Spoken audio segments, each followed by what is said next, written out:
Bonjour et bienvenue à tous pour une nouvelle journée de bioéthique. Merci à ceux qui se sont déplacés, merci à ceux qui se connectent ou qui sont déjà connectés pour nous regarder en streaming. Pour commencer les festivités, une table ronde importante avec beaucoup de monde ici présent, la médecine augmentée, l'intelligence artificielle comme partenaire ou adversaire. Je vais laisser la parole au docteur Cyril Cohen, qui est cardiologue, qui est membre du conseil scientifique du Forum européen de bioéthique et qui va modérer cette table ronde. Bonjour à tous, merci Aurélien de cet accueil.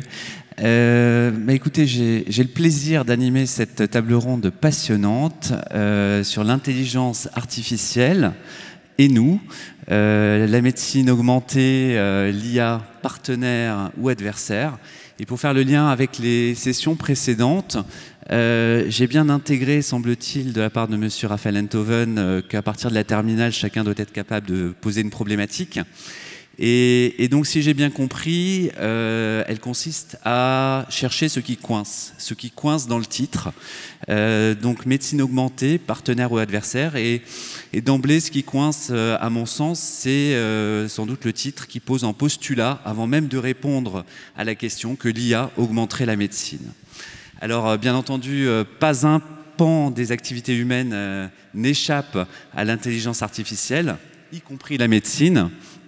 C'est inévitable, l'intelligence artificielle va transformer la médecine. Elle est déjà au cœur de la médecine moderne avec les opérations assistées, le suivi des patients à distance, les prothèses intelligentes, les traitements personnalisés grâce à des recoupements de données, le big data. Chacun dans cette salle s'est fait pirater ses données santé avec une probabilité de 50% il y a quelques jours. Dans ce cadre, les chercheurs développent des approches et des techniques multiples. On peut identifier plusieurs champs dans l'intelligence artificielle qu'on va essayer de balayer modestement autour de cette table ronde ce matin, dans lesquelles elle pourrait devenir un partenaire. La médecine prédictive, prédire une maladie, son évolution. La médecine de précision. Parmi cette table ronde, des médecins sont chargés à chaque fois qu'ils voient un patient de placer ce patient dans des cases, et on aspire à pouvoir traiter les patients vraiment de manière plus précise, plus personnalisée, peut-être grâce aux biostatistiques, on en discutera. L'aide à la décision, chacun a entendu parler du logiciel Watson et d'autres logiciels qui ont vu le jour il y a plusieurs décennies déjà. Le développement, pourquoi pas, de robots compagnons pour les malades, pour aider nos aînés, les personnes âgées. La chirurgie assistée par ordinateur est déjà entrée dans nos blocs opératoires, mais là où la place de l'IA me paraît peut-être la plus prometteuse, c'est dans celle de la prévention. Arriver enfin avant la maladie, en identifiant les facteurs de risque, en détectant l'apparition d'une épidémie pour l'anticiper avant qu'elle ne survienne. Sans doute aurions-nous pu, avec l'IA, dépister l'épidémie de sida avant qu'elle ne se propage, peut-être dépister et identifier l'épidémie du Covid, de la Covid, avant qu'elle ne devienne une pandémie, mais d'autres épidémies, comme celle dans le cas d'une pharmacovigilance, suite à la prise de médicaments qui s'avèrent potentiellement délétères. Alors, en petit clin d'œil, dans un monde de bisounours, l'IA pourrait faire rêver. Elle peut faire rêver, devenir un partenaire idéal pour la médecine, une médecine toujours plus efficace. Mais si nous sommes là, c'est parce qu'il est toujours indispensable que le grand public, mais également les professionnels eux-mêmes, qui finalement sont les pionniers, acteurs de cette nouvelle aventure, comprennent comment fonctionnent ces systèmes pour savoir ce qu'ils font et surtout ce qu'ils ne font pas. Les enjeux bioéthiques sont majeurs. On a parlé des données de santé, peut-être à mieux structurer, à protéger de mieux en mieux, des systèmes performants, transparents. Quelle place donc donner à l'IA par rapport aux médecins? Quelle responsabilité peut-on donner à l'IA, surtout si elle devient plus dangereuse à ses débuts que le médecin? Et si elle devient un jour meilleure que le médecin et plus facile d'accès que le médecin, qui choisirons-nous? Voilà, vaste sujet et une belle table, un panel d'intervenants de renommée que j'ai le plaisir de pouvoir écouter dans quelques minutes, que je vais présenter d'abord rapidement et puis un peu plus en détail avant de leur donner la parole. Nous avons une première au Forum de bioéthique. Nous accueillons un étudiant en médecine irlandais, Monsieur Megan Griffiths, ce qui implique que nous aurons une traduction simultanée. Alors, s'agissant d'une première, il y aura peut-être des petits bugs techniques, une petite latence, donc je compte sur votre indulgence. Et les questions pourront avoir lieu, bien entendu, en français, seront traduites dans l'oreillette de Monsieur Megan Griffiths. Qui doit remplacer également Monsieur Harry Gribben, qui remplace Megan Griffiths, qui était malade ce matin. Nous avons ensuite le professeur Antoine Tenière, directeur général de Paris Santé Campus. Nous entendrons également le professeur Dominique Stopaglione, chef du service de génétique et de l'Institut Curie, professeur de génétique. Nous aurons ensuite le professeur Xavier Jouven, cardiologue, épidémiologiste, et un habitué du forum à ma gauche, Hervé Schneeweiss, en tant que président du comité d'éthique et de l'INSERM. Voilà, donc je ne vais pas monopoliser plus longtemps la parole. Je vais laisser la parole à Harry Gribben, qui est actuellement étudiant en médecine à l'université de Limerick et qui a été récemment, il y a quelques mois, me semble-t-il, partenaire au niveau du Conseil de l'Europe autour d'une thématique sur l'IA en médecine. Voilà, Harry Gribben. Comme la tradition l'impose, nous commençons par la jeunesse. Et donc, c'est à vous. Over to you, Harry Gribben. Over to the youth.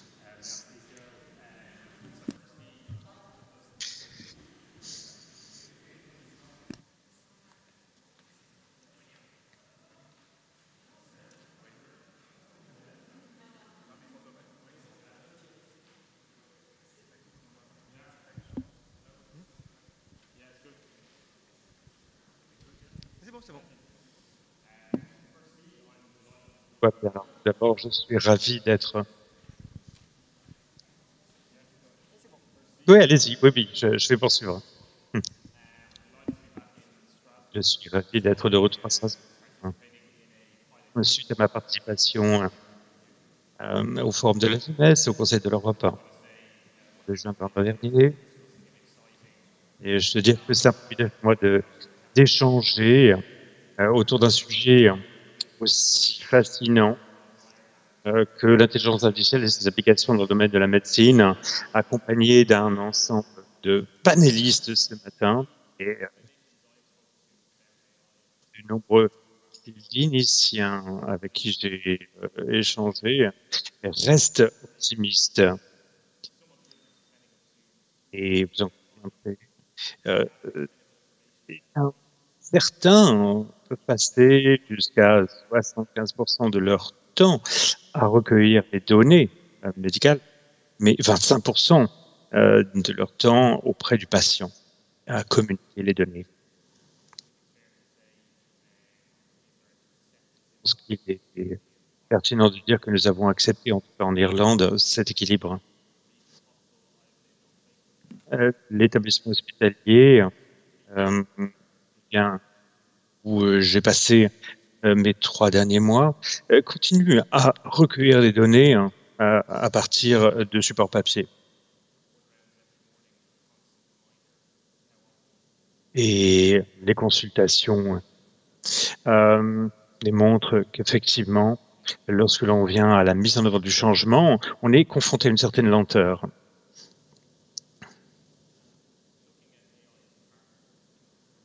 Alors, l'intelligence artificielle comme partenaire, en fait, l'intelligence artificielle est déjà là. Je ne pense pas qu'il s'agisse là d'un nouveau concept. Parce qu'à partir des années 2000, c'est là où on a introduit les algorithmes d'apprentissage machine ou d'apprentissage profond.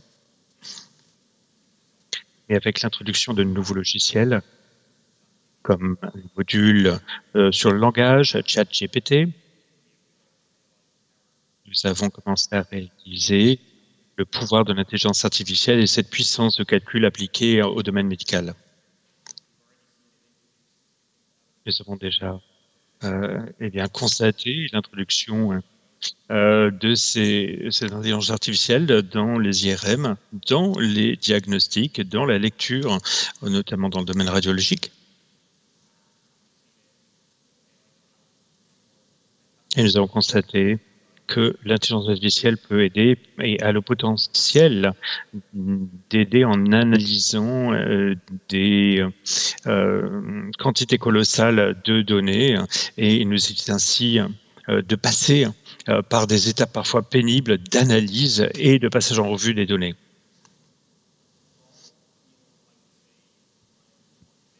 Au global, je dirais que je demeure optimiste.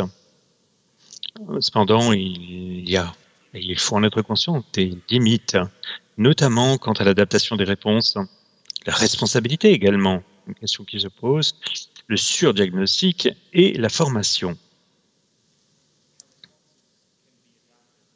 Nos réponses peuvent être adaptées et intégrées à la relation établie entre le patient et le médecin.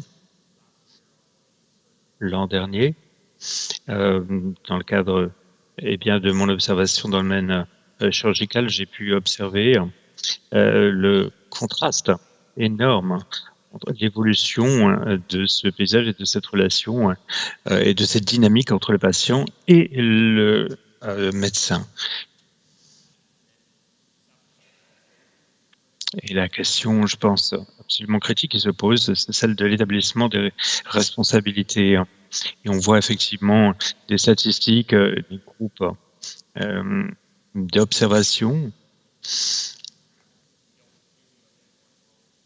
Et si les rôles ne sont pas clairement identifiés de l'intelligence artificielle par rapport aux soins des patients, eh bien, dans quel domaine, eh bien, si les contours ne sont pas bien dessinés, on peut rencontrer des problèmes, notamment s'agissant de la responsabilité des praticiens vis-à-vis de leurs patients. Une approche collaborative à ces échanges est bien sûr idéale par rapport aux nouvelles approches, et bien évidemment, un certain nombre de défis se posent, notamment dans le domaine du secteur privé. Le surdiagnostic, alors c'est une question qui me passionne. Un certain exemples, notamment les niveaux de PSA dans lesquels le traitement de des problèmes de prostate, avec l'introduction de problèmes et justement ce surdiagnostic provoque des inquiétudes extrêmement importantes auprès des patients. Ceci amène à nuire à ceux vis-à-vis duquel le système était conçu au départ pour protéger. Par ailleurs, est-ce que cette précision grandissante va dépasser nos systèmes de soins avec des demandes qui ne pourront trouver solution? Par ailleurs, la formation, et en particulier, pour ma part, je suis doctorant et je me considère comme privilégié d'avoir pu observer les processus de diagnostic clinique avant d'entrer dans la profession. Cependant, une grande proportion des docteurs et des étudiants en médecine n'ont pas été exposés et n'ont pas eu de cours, notamment concernant l'informatique, l'application de l'intelligence artificielle et les compétences propres à l'application d'intelligence artificielle dans le domaine informatique. Alors, comment les patients peuvent bénéficier d'une communication. Car si les médecins qui mettent en œuvre l'intelligence artificielle et qui bénéficient de l'intelligence artificielle ne cernent pas les tenants et les aboutissants de cette technologie. Et c'est pour ça que la collaboration et une formation inclusive auprès des professionnels de santé sur les fondamentaux de l'intelligence artificielle, l'utilisation efficace, la pratique et concrète doit faire l'objet de réflexion. Tous ces travaux de recherche, source de promesses, me ramènent aux 4 grands piliers de l'éthique et de la bioéthique. Alors, le bénéfice, l'autonomie, la justice, l'équité. Et j'ai la conviction qu'avec les potentiels que nous avons identifiés aujourd'hui, le fait de ne pas intégrer et embrasser l'intelligence artificielle n'irait pas dans le bon sens pour nos patients. Mais par ailleurs, ne pas réglementer son utilisation au sein de ceux qui l'utilisent et ne pas mettre en œuvre de réglementation pour rendre accessible cette technologie aux professionnels de santé, notamment dans le domaine public, irait à l'encontre de ces piliers de justice et d'équité. Et je pense que nous sommes ici au bord d'un changement de paradigme dans le domaine de la santé, puisque l'intelligence artificielle devient une composante essentielle du soin et des systèmes de santé. Il est absolument vital que nos organisations investissent à la formation de nos professionnels de santé et dédient des ressources, développent des partenariats pour soutenir l'adoption réussie de l'intelligence artificielle et d'un accès équitable et réel pour tous. Merci beaucoup.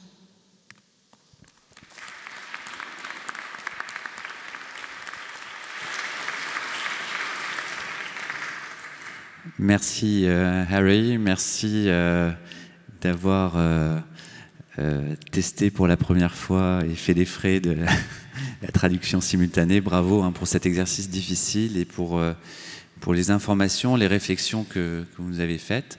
Je vais céder la parole maintenant à Antoine Ténière, donc directeur général de Paris Santé Campus, initialement médecin en réanimation, mais fondateur également d'Illumens, dont il nous parlera probablement.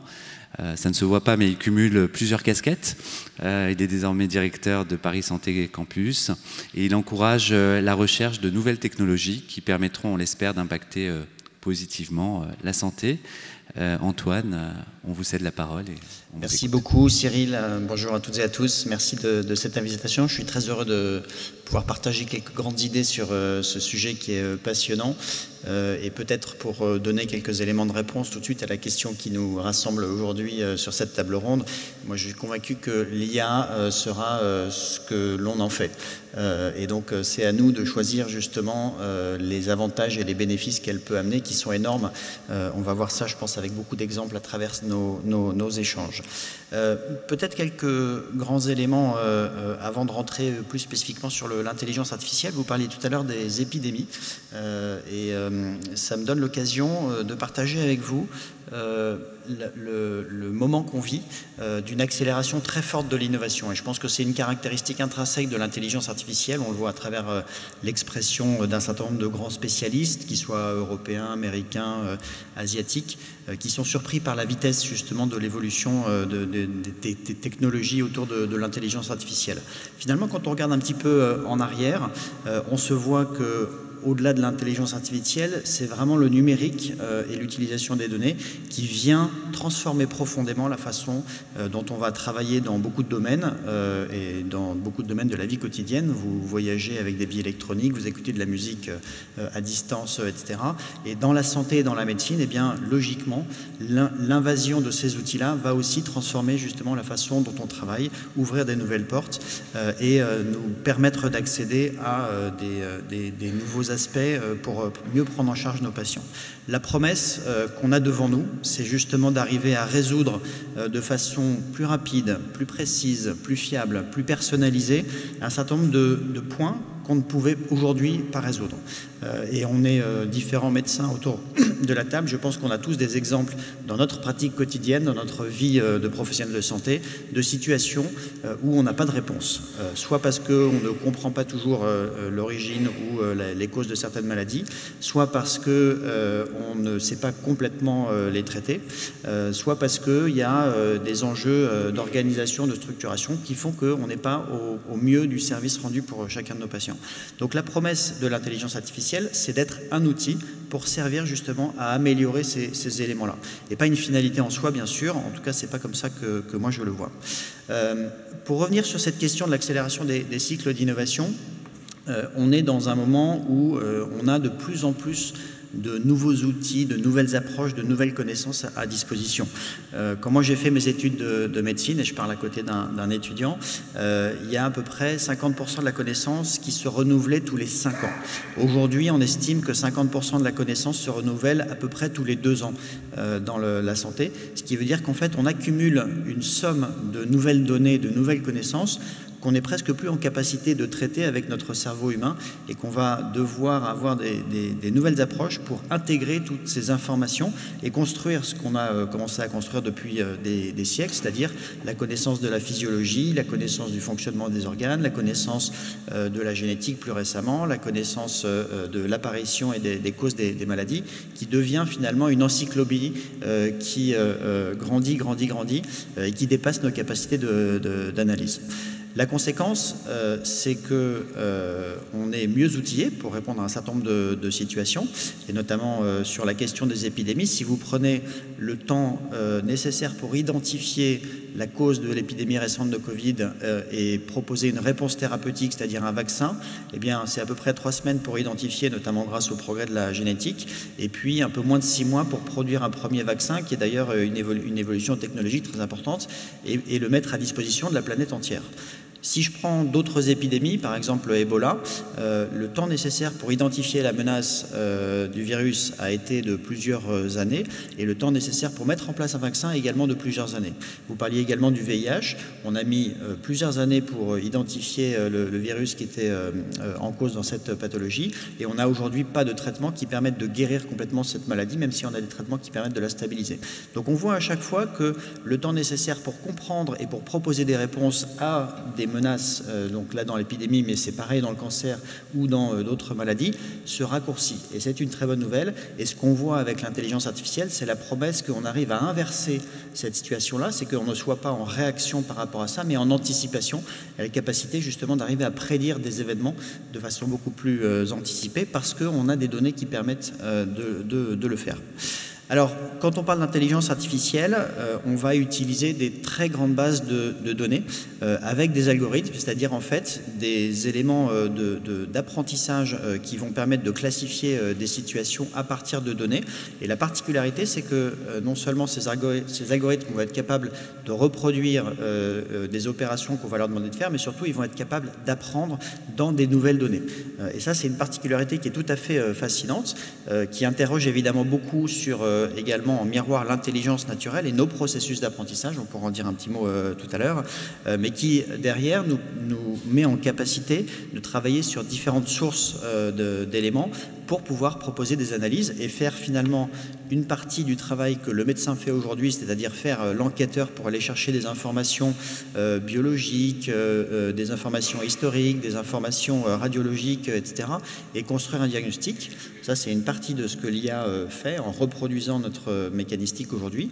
Et puis, amener des nouvelles approches et des nouvelles façons, justement, de répondre à des questions autour de l'apparition de maladies ou de la prévention de maladies, avec des approches mécanistiques dont on ne dispose pas aujourd'hui et qui vont être amenées justement par cette intelligence artificielle. Alors, pour mettre tout ça en place, on a besoin de 3 choses. On a besoin de données. Et donc, on a démarré en France assez tôt une stratégie d'accumulation de grandes bases de données de santé dans différents domaines. Et ce qui est passionnant, c'est qu'on va travailler à toutes les échelles. Vous allez voir dans la suite des interventions qu'on travaille à la fois à l'échelle microscopique, avec des données génétiques ou génomiques, mais aussi à l'échelle d'un organe ou à l'échelle d'un organisme, ou à l'échelle des populations, avec des données épidémiologiques qui vont permettre de traiter des caractéristiques entières d'un pays, d'un continent, ou éventuellement à l'échelle de la planète. Donc ces données, elles sont essentielles, il faut qu'elles soient présentes, structurées. On dira probablement aussi de la façon dont on va les stocker et surtout les sécuriser, parce qu'elles sont potentiellement sensibles, et que finalement elles nous ramènent à la question du secret médical, de l'intimité, avec justement ces questions de sécurité. Premier élément, les données. Deuxième élément, la façon dont on va analyser ces données, c'est-à-dire les algorithmes et donc les opérations qui vont travailler sur ces données et permettre de passer d'une donnée à de l'information et puis à de la connaissance et ensuite à des éléments qu'on va pouvoir exploiter. Et pour faire ça, le troisième élément dont on a besoin, c'est des capacités de calcul, c'est-à-dire des gros ordinateurs qui vont traiter tous ces éléments-là. Ce qui est passionnant, c'est qu'on va finalement passer d'un stade où la médecine, qu'on considère tous aujourd'hui comme experte, ultra technique, etc., va être finalement vue comme artisanale, à un stade où elle va être ultra précise, ultra fiable, ultra sécurisée, avec ces nouvelles approches. Et les capacités de calcul vont être extrêmement importantes pour ça, pour pouvoir justement traiter ces grandes capacités de données, avec là aussi des questions essentielles sur la façon dont on va stocker ces données. J'en ai dit un petit mot tout à l'heure, notamment avec les enjeux de ce qu'on appelle le cloud, et qui va pouvoir accéder à ces données, dans quelles conditions, avec des enjeux de souveraineté, où d'ailleurs l'Europe se positionne avec des convictions fortes qui sont très importantes, je pense, pour arriver à mettre des cadres dans le développement de ces outils d'intelligence artificielle et qui vont permettre ensuite d'imaginer des applications. Certaines sont déjà là, et c'est très important de le dire. Tout le monde voit l'IA comme une promesse ou comme un futur. On utilise aujourd'hui déjà de l'intelligence artificielle de façon courante. Vous en avez certains algorithmes dans vos smartphones sur des applications, etc. Et dans la médecine, eh bien, c'est également le cas. Et on a déjà des exemples tout à fait concrets, des sauts quantiques, sans mauvais jeu de mots, que ça nous permet de faire dans la compréhension, l'analyse, le diagnostic, le traitement de certaines maladies. Quelques exemples simples, par exemple l'analyse de radiographie ou d'images qu'on est capable de faire aujourd'hui et qui vont permettre de montrer que non seulement on arrive aux mêmes performances que l'analyse humaine dans la plupart des études, mais qu'on arrive même à détecter des choses que l'œil humain ne peut pas voir. C'est assez simple, l'œil humain en fait a des limites physiologiques. Dans la détection par exemple des niveaux de gris qu'on regarde quand on regarde une radiographie ou un scanner, et on voit à peu près une dizaine ou une quinzaine de niveaux de gris quand l'algorithme ou la machine peut en voir plus d'un millier. Donc vous comprenez très bien à quel point on peut aller justement dans le niveau de précision de ces éléments-là. C'est la même chose avec les photographies. Quand on regarde par exemple des lames de tissu qu'on va analyser pour voir si elles sont cancéreuses ou pas cancéreuses, eh bien on arrive non seulement à détecter plus d'éléments, mais surtout on arrive à détecter ou à mieux caractériser des éléments qu'on ne savait pas classer avant. Et là aussi quelques exemples exemples passionnants avec l'utilisation de ce qu'on appelle l'anatomie pathologique numérisée, qui permet de donner un peu d'espoir à des patients dont on n'arrivait pas à trouver le cancer primitif initialement et dont on peut le diagnostiquer aujourd'hui et permettant de pouvoir ainsi les traiter et leur donner des espérances de vie qui sont bien supérieures à ce qu'on pouvait avoir jusqu'à maintenant. Donc on peut multiplier les exemples comme ça dans différents domaines. Ce qui marche bien aujourd'hui, c'est l'analyse de données chiffrées, l'analyse d'images, et puis on voit avec l'émergence de ChatGPT, qui est finalement la face émergée de l'iceberg que le grand public a vu, la potentialité dans le partage et la génération d'informations qui vont permettre là aussi d'améliorer probablement la fluidité et le fonctionnement d'un certain nombre de parcours de soins dans notre système de santé. Si je reprends finalement dans une chaîne complète, l'IA va nous permettre de travailler sur donc, les parcours de soins, la prévision, le diagnostic, le traitement, le suivi notamment à domicile. L'IA va nous permettre également, parce qu'elle a une capacité de prédire des événements, d'accompagner justement le virage vers une médecine qui est plus préventive. Et l'équilibre aujourd'hui de notre système de santé qui est très centré sur le soin, vers une logique où on va pouvoir anticiper un certain nombre de pathologies. L'intelligence artificielle va également amener des progrès très importants dans la robotique, notamment dans la robotique chirurgicale. Aujourd'hui, ce qu'on utilise sont des robots de télémanipulation, donc ce n'est pas à proprement parler des robots, c'est-à-dire que ce n'est pas la machine qui décide de faire un geste, mais c'est un chirurgien qui va piloter un bras articulé, qui est très précis, qui est très fin, etc. Mais demain, justement, les algorithmes couplés à de l'analyse d'images vont permettre de piloter de façon beaucoup plus autonome ces outils robotisés. Et puis, quelques éléments également importants. On utilise déjà l'intelligence artificielle dans la capacité de concevoir et de produire des médicaments. Et ça, c'est extrêmement important. On a des algorithmes qui permettent de faire des molécules virtuelles et qui vont être testées de façon virtuelle et ensuite développées. On a quelques exemples récents avec la mise en place d'un nouvel antibiotique qui a été conçu avec des logiciels d'intelligence artificielle et puis quelques belles pépites françaises, notamment une société qui s'appelle Akemia, qui accompagne les grands laboratoires pharmaceutiques justement à renouveler le stock de nouveaux médicaments dans un certain nombre de pathologies. Donc c'est énormément de promesses que le grand public a vu avec l'émergence de ChatGPT et des fameux LLM, mais qui avaient déjà commencé depuis plusieurs années et qui justement amènent son lot de révolutions. Alors, tout ça amène de nombreux enjeux. D'abord, des enjeux dans la santé, comme je le disais, et l'accélération fait qu'on a besoin de se regrouper, de se structurer pour être en capacité d'intégrer toutes ces innovations de façon rapide et surtout de les mettre à disposition rapidement auprès de nos patients. Aujourd'hui, on voit que quand il y a un flot d'innovation qui arrive, on est limité par un certain nombre d'éléments qui sont des éléments d'évaluation, des éléments de régulation, des éléments d'appropriation également, des éléments de formation. Et donc, passer ces journées ou ces semaines à former et reformer des professionnels de santé, changer des organisations, c'est complexe et ça nécessite justement qu'on réfléchisse ensemble à la façon dont on va être en capacité d'intégrer toutes ces innovations. Le deuxième élément, c'est que l'intelligence artificielle arrive avec son lot de fantasmes et de peurs qu'il faut à la fois entendre, comprendre, mais surtout auxquels il faut répondre. Et notamment la peur de la perte de contrôle qui est liée finalement à la rupture du monopole de l'intelligence. On a eu un certain nombre de monopoles qu'on a brisés récemment. La question du monopole de l'information avec l'arrivée des réseaux sociaux et d'Internet qui a permis de partager de façon extrêmement large énormément de choses. La question du monopole de la connaissance, là aussi facilitée justement par la mise à disposition de très grandes données de connaissances, bases de données de connaissances sur Internet. Et puis aujourd'hui, la rupture du monopole de l'intelligence qui fait craindre à l'homme finalement de perdre le contrôle et que la machine puisse ensuite piloter elle-même un certain nombre de systèmes, voire éventuellement anéantir l'humanité, etc. En tout cas, ce sont certains courants de pensée. Au-delà de ces éléments-là, je reviens sur la question des données qui est absolument centrale pour faire fonctionner l'intelligence artificielle.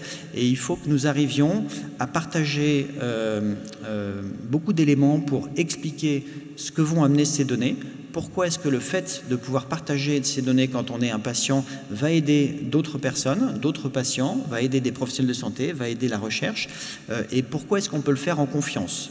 Et ce mot est absolument essentiel quand on va développer justement toutes les stratégies basées autour de l'intelligence artificielle, et la capacité d'expliquer justement comment va fonctionner l'intelligence artificielle, ce qu'elle va amener et pourquoi on peut lui faire confiance est absolument essentiel pour que la société s'approprie ces nouveaux usages.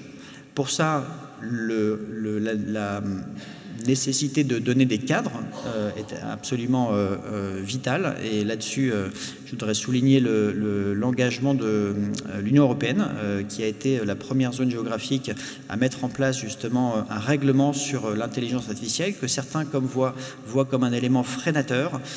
C'est à nous de faire en sorte que ce ne soit pas un élément freinateur, mais que ce soit justement un élément qui puisse permettre de donner une coloration et les convictions sociétales que l'Europe veut porter à travers justement ces nouvelles technologies. Pour terminer, finalement, on est, je ne peux pas dire on se trouve à l'aube, on est vraiment en plein dans une révolution technologique majeure. On en a connu déjà, l'arrivée de l'électricité, l'arrivée de la machine à vapeur dans d'autres moments, et elle arrive avec évidemment son lot de promesses et son lot de doutes et de craintes, c'est tout à fait normal. Ce qui est important, et je voudrais insister sur ce qui a été dit avant, c'est que c'est quelque chose qui est inévitable, c'est quelque chose qui va très vite et dans lequel nous devons être engagés pour faire en sorte, encore une fois, qu'on garde la maîtrise de ce développement et de ces outils et qu'on ne la subisse pas avec le risque effectivement qu'on soit sur la deuxième partie de la question et qu'on ait des logiques d'adversité vis-à-vis des algorithmes. Pour ça, plusieurs éléments. La première, c'est reconnaître nos forces. La France et par extension l'Europe a énormément de force en la matière, que ce soit des expertises thématiques sur la santé qui sont reconnues, que ce soit des acteurs extrêmement impliqués notamment sur la mathématique et l'algorithmique et que le monde entier reconnaît également, et que ce soit la volonté et la vision qui sont portées à travers le développement de ces technologies.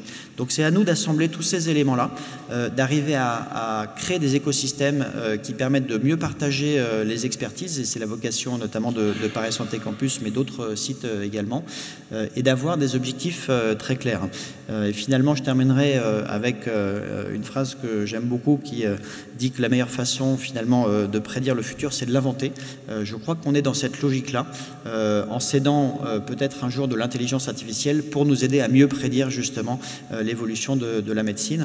En tout cas, pour un médecin, ce sont des temps qui sont passionnants, avec la promesse justement de pouvoir mieux soigner, mieux anticiper les maladies et mieux prendre en charge nos patients et résoudre justement les éléments qu'on ne voit pas ou qu'on ne peut pas résoudre au quotidien. Je vous remercie.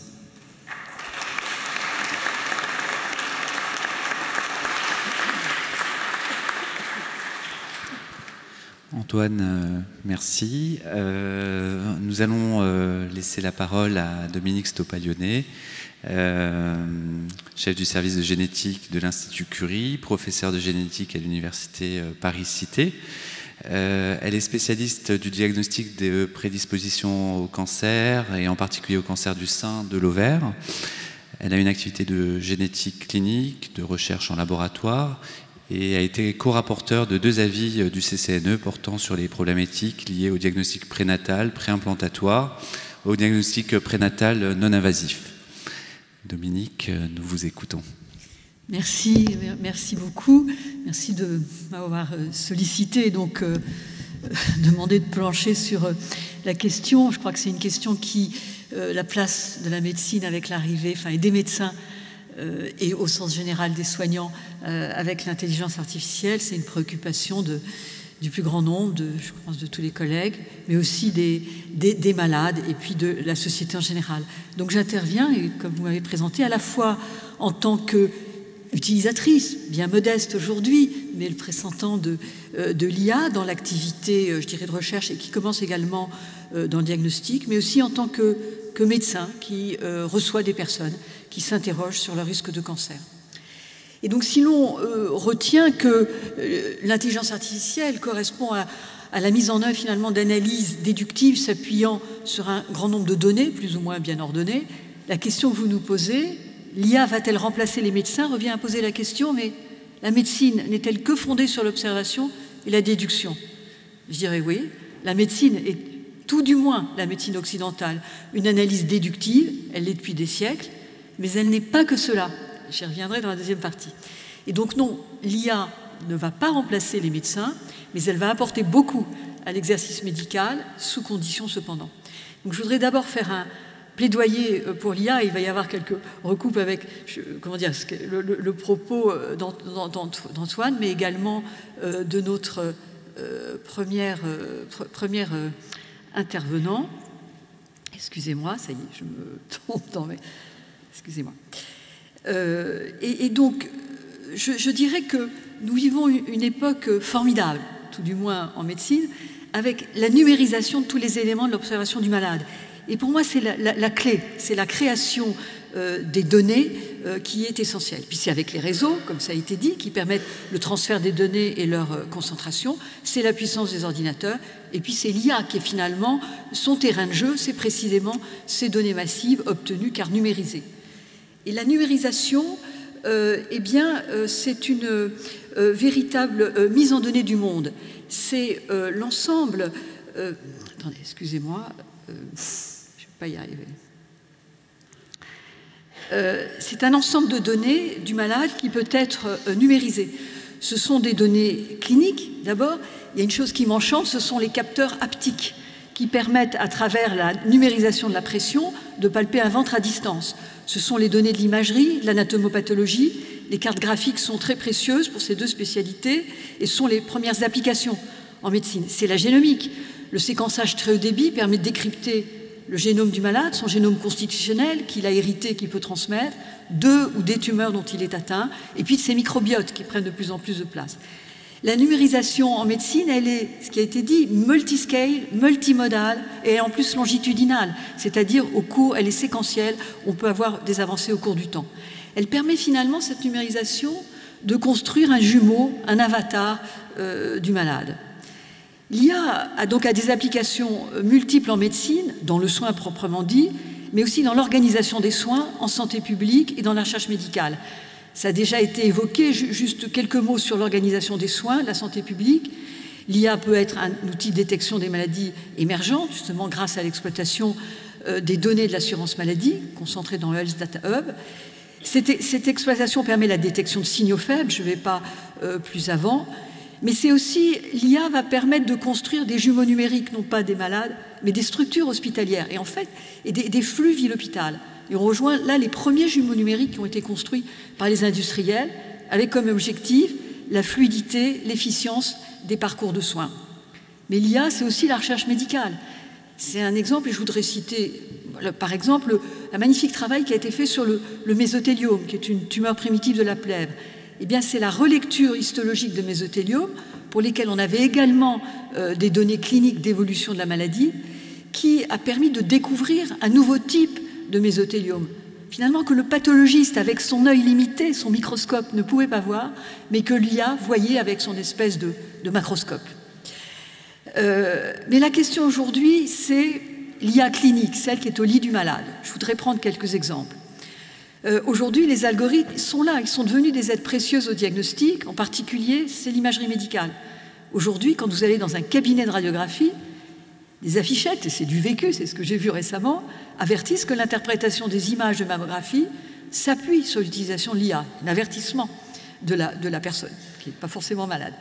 Les performances diagnostiques de l'échographie fœtale sont amplifiées par l'IA, à la fois avec l'analyse des signaux échographiques, mais aussi grâce aux centaines de syndromes malformatifs déjà rapportés et gardés en mémoire. Je fais écho là, 50% des connaissances augmentent en 2 ans. Donc, si on n'a pas une mémoire associée à la machine, on ne va pas s'en sortir. Les pathologistes commencent à utiliser l'IA pour calculer un index de prolifération cellulaire dans un tissu tumoral. C'est un élément du pronostic. Une application aussi récente en pathologie, encore en développement, c'est la détection d'anomalies des voies de réparation de l'ADN qui conduisent à des thérapies ciblées. C'est aussi, comme l'a dit Antoine Thénière, l'identification d'une localisation tumorale primaire pour un carcinome de localisation inconnue à partir de l'expression des gènes dans la tumeur. Dans nos laboratoires de génétique, nous sommes confrontés, par exemple, à l'identification de variants de signification inconnue. D'ailleurs, c'est un paradoxe du séquençage de l'ADN. Plus nous séquençons des gènes et des génomes, plus nous sommes encombrés, finalement, par des variants dont nous ne savons plus quoi faire. Nous sommes partagés entre des variants géniques sans aucun impact sur la protéine et puis des variants pathogènes qui, naturellement, ont un enjeu diagnostique important, non seulement pour la personne chez laquelle on fait le test, mais aussi pour ses apparentés. Donc ces variants, quand ils prédisent par exemple la substitution d'un acide aminé à un autre, sont maintenant analysés avec l'application AlphaFold. L'AlphaFold a été développé par Google DeepMind et AlphaFold prédit l'impact sur le changement de conformation de la protéine et par là donne un élément de pathogénicité. L'IA va être aussi une aide à la décision en cancérologie. Le séquençage, par exemple, d'une tumeur grave est inscrit dans la pratique clinique avec le plan France Médecine Génomique 2025. Le séquençage de la tumeur peut avoir identifié plusieurs cibles thérapeutiques. Mais laquelle privilégier? Eh bien, l'IA, en intégrant d'autres éléments des caractéristiques tumorales, va être un outil d'aide à la décision.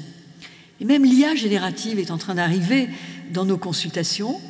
Elle pourrait être une aide à la rédaction même du compte-rendu de consultation grâce à la numérisation des échanges oraux et à la prise en compte du dossier médical qui lui est déjà numérisé. C'est vraiment, il y a des sociétés qui sont en train de se développer et sont en train de préparer les comptes-rendus donc de consultation.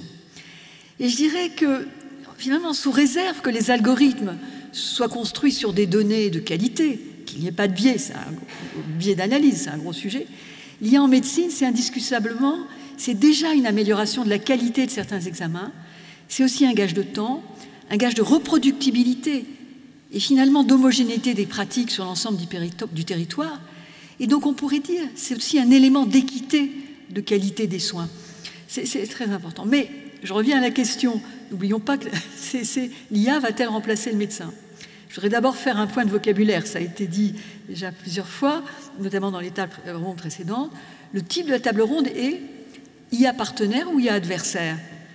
Mais poser la question, c'est déjà humaniser l'IA, parce que le substantif intelligence humanise d'emblée cet outil. Et donc au minimum, je dirais que remplaçons le substantif intelligence par l'adjectif intelligent, et parlons de système artificiellement intelligent, voire on pourrait même plutôt, c'était Claude Kirchner qui nous disait hier, nous encourager à parler plutôt de modèle numérique. Et donc l'espèce de fantasme de remplacement de l'humain par l'intelligence artificielle, enfin de notre intelligence humaine par l'intelligence artificielle, va avoir un peu de plomb dans l'aile. Et donc, je reviens à la question, l'IA ne va pas remplacer le médecin, et de mon point de vue pour deux raisons. L'IA ne pense pas, elle ne pose pas de questions, mais elle répond aux questions posées. Et il est indispensable de veiller à la cohérence des réponses et surtout à leur pertinence. Il est nécessaire donc de pouvoir exercer un esprit critique, c'est la garantie humaine, c'est une proposition d'éthique IA et qui sera présentée cet après-midi lors de la table ronde. Finalement, suis-je le gardien de l'IA? La question est là. Le défi est important, car pour juger de la pertinence d'une réponse, encore faut-il comprendre comment ont été construites les données, repérer les biais, comment sont construits les algorithmes et donc les réponses.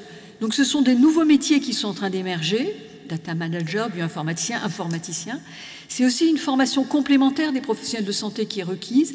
Ils devront à la fois comprendre les grandes lignes de la construction des données et des algorithmes utilisés, en s'appuyant sur les personnes exerçant ces nouveaux métiers. D'ailleurs, ces derniers vont faire partie de l'équipe médicale.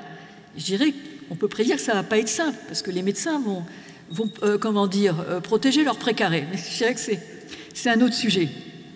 Et je dirais que les médecins devront garder aussi en même temps la capacité d'appréhender le malade dans son ensemble. En tant que corps souffrant, fragile, chargé d'affect, ils devront garder la capacité d'intégrer un grand nombre de données apportées par l'IA, de garder une certaine, je dirais, sagacité, discernement, pour faire la synthèse des données que lui proposera l'IA.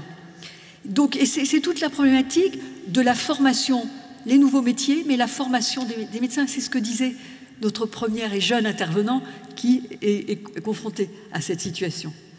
La seconde raison qui me fait dire que l'IA ne remplacera pas le médecin, c'est qu'au-delà de sa capacité de discernement, d'approche, je dirais, holistique du malade, une certaine phronésis, en un sens j'entends par là une sagesse, une prudence, eh bien il y a une nécessité d'une relation humaine de réciprocité, ce que j'appelle une dyade confiance-loyauté. Confiance du malade, loyauté du médecin. Cette réciprocité, elle est nécessaire pour que le médecin puisse appréhender le malade dans sa globalité, mais aussi, à l'inverse, pour que le malade puisse comprendre les soins proposés et les accepte. Et l'IA, elle est pragmatique, efficace, certes, mais c'est une surface sans affect. Et lorsqu'on est malade, fragile, la solitude est redoutable. Donc le malade a besoin d'un accompagnement. Et je voudrais juste souligner que ce n'est pas une IA associée à un ou une psychologue, que nos collègues psychologues le prennent pas mal. Mais en fait, le malade a besoin d'une personne qui soit capable de comprendre ses besoins, fasse le diagnostic, prenne une décision. En un mot, le médecin, il incarne et incarnera, je dirais, l'ensemble de ses actions ayant été lui-même augmenté par l'IA. Voilà, je vous remercie.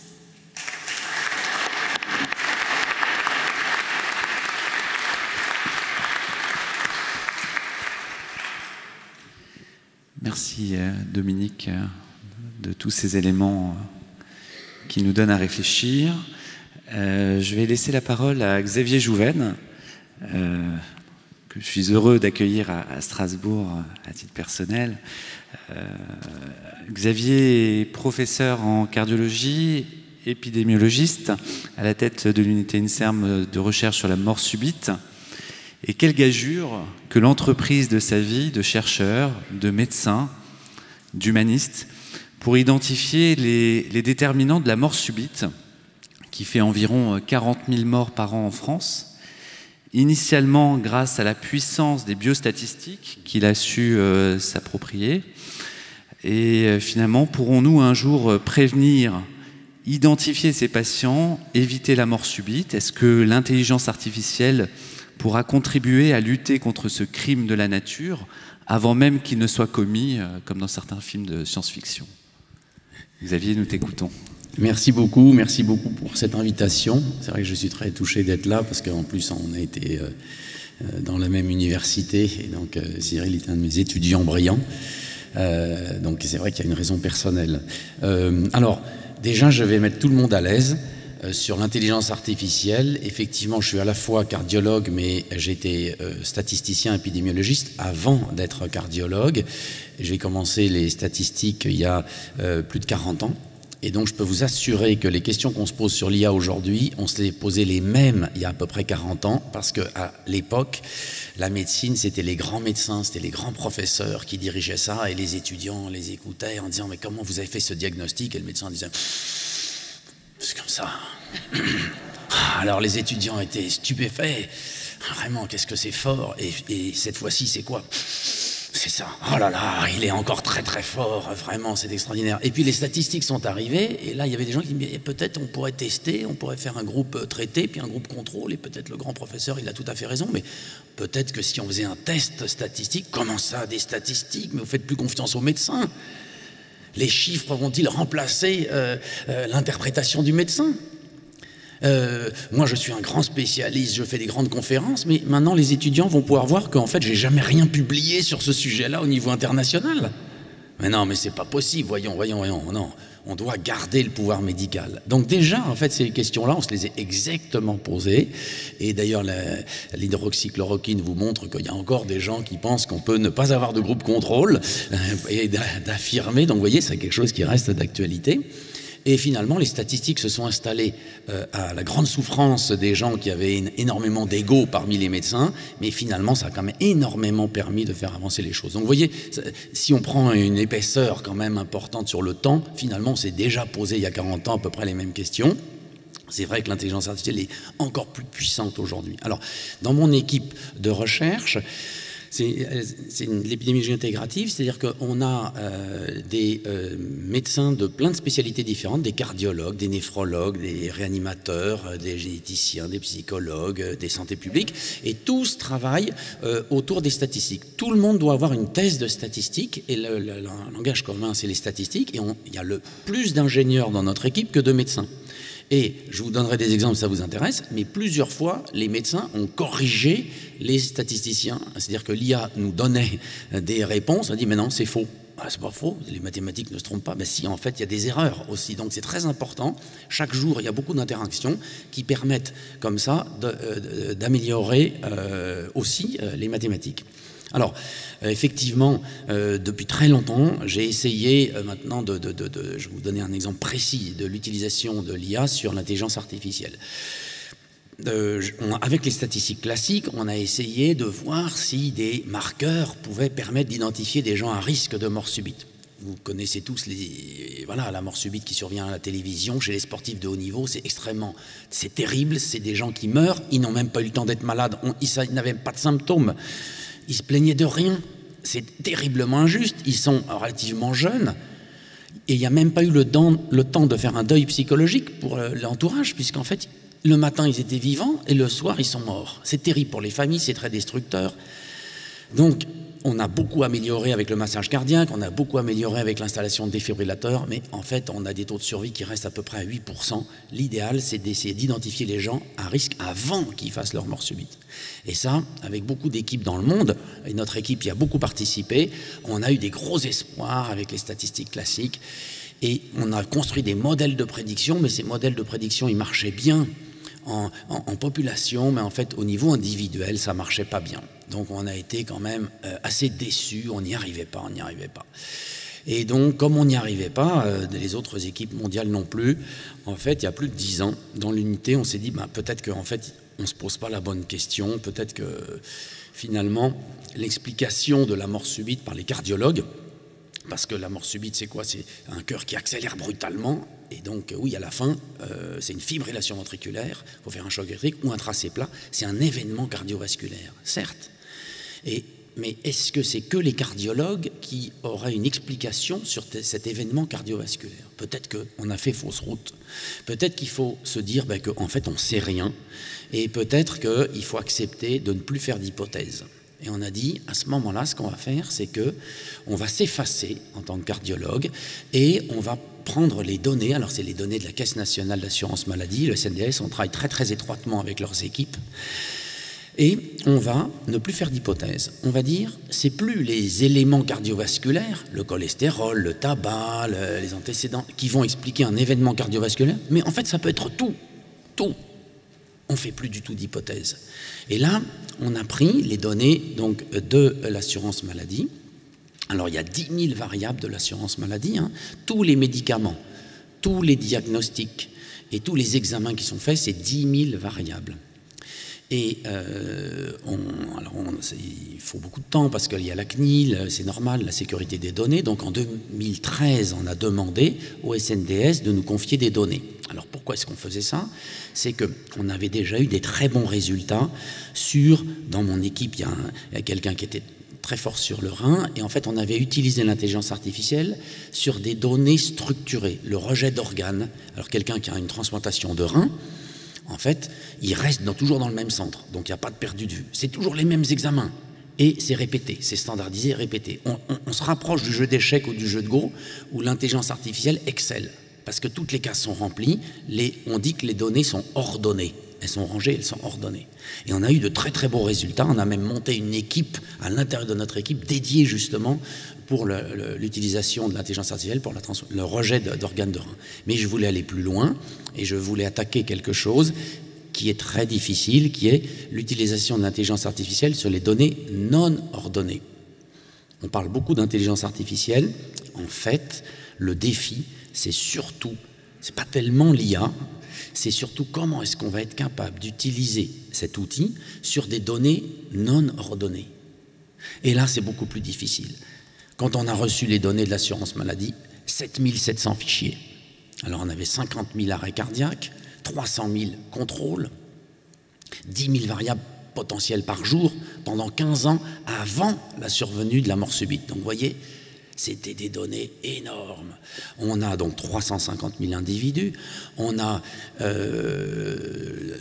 en termes de fichiers 7700 fichiers, je vous l'ai dit, on a 200 millions de médicaments qui ont été donnés, 400 millions de diagnostics, on a des milliards et des milliards de données. C'est une des plus grosses bases de données, c'est hébergé à l'Institut Polytechnique.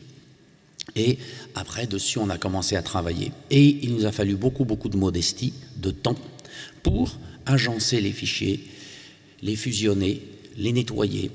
Et ça nous a pris 3 ans. 3 ans simplement d'agencement des fichiers. Au bout des 3 ans, on a utilisé des outils, parce que les outils d'intelligence artificielle, en fait, maintenant, c'est comme des outils statistiques un peu classiques. Les tests qu'on utilise, c'est des tests maintenant qui sont quasiment du domaine courant. Et là, on a eu des résultats très intéressants. Donc, on a redemandé à la Caisse nationale d'assurance maladie, pour valider nos données qu'on avait entre 2011 et 2016, d'avoir des données entre 2016 et 2020. Et là, on a refait tourner les données, et c'était magnifique. Et on a validé nos données aux États-Unis, à Seattle, c'est un peu la Mecque de la mort subite, parce qu'on voulait avoir des données de santé complètement différentes de celles françaises. Donc aujourd'hui, effectivement, qu'est-ce qu'on a fait? Eh bien finalement, on a créé tout simplement un jumeau numérique. En fait, le jumeau numérique, c'est quoi? C'est votre carnet de santé, mais c'est votre carnet de santé numérique, parce que tout le monde, vous dans la salle, vous avez fait des examens. Alors ouais, des lunettes ou d'autres choses, vous avez eu des diagnostics, vous avez pris des médicaments. Et tout ça, c'est scrupuleusement enregistré par la Caisse nationale d'assurance maladie. Et si on prend tous les éléments et qu'on regarde finalement dans votre histoire numérique, de votre jumeau numérique, c'est le carnet de santé numérique en fait, on arrive à recomposer des trajectoires qui sont associées à un risque plus important de faire des morts subites. Et nos résultats, c'est que nous sommes capables aujourd'hui d'identifier les personnes qui ont plus de 90% de faire une mort subite dans l'année qui vient. Et que ces gens, alors on n'arrive pas à identifier tous les 40 000, hein, bien sûr, mais dans ces gens qui ont plus de 90%, notre modèle identifie un quart de ces 40 000. 10 000 personnes, on sait qu'elles sont très à risque de faire une mort subite dans l'année. Donc ça, c'est génial.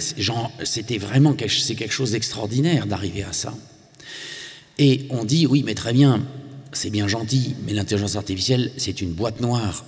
On va dire, qu'est-ce qui va se passer? Alors, c'est là que c'est fantastique, c'est qu'en fait, à l'intérieur de l'intelligence artificielle, on peut aller chercher aussi d'autres outils qui nous permettent d'avoir une équation de risque personnalisée. Donc, chacun, les gens qui sont identifiés comme étant à risque, nous avons la possibilité de savoir le premier facteur pourquoi cette personne est à risque. Le deuxième facteur, le troisième facteur, eh bien je vous dis, ce n'est pas du tout les mêmes facteurs d'un individu à l'autre. Et finalement, c'est compréhensible. Et là, on arrive à quelque chose de passionnant, on commence à parler de médecine personnalisée, eh bien nous sommes déjà à la prévention personnalisée.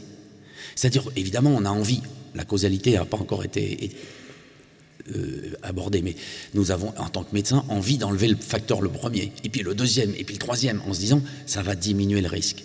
Donc ce côté boîte noire, on peut s'en affranchir. Il faut ouvrir le capot du moteur, regarder ce qu'il y a dedans et expliquer, bien sûr, bien sûr. Et donc ça a quelque chose à la fois de génial et qui fait peur en fait un peu, parce que quelque part les gens disent, il y a des gens qui disent, Xavier, mais en fait ce que tu es en train de faire, c'est Minority Report, ça fait très peur en fait. Et je dis, finalement, oui, je comprends que ça fasse peur, mais finalement on fait aussi des campagnes de dépistage du cancer du sein. Donc les femmes vont faire une mammographie. C'est pourquoi? Les femmes savent très bien que c'est pour dépister un éventuel cancer du sein. Ça fait peur? Non, c'est rassurant de savoir qu'on n'en a pas. Alors, pour la mort subite, pourquoi pas?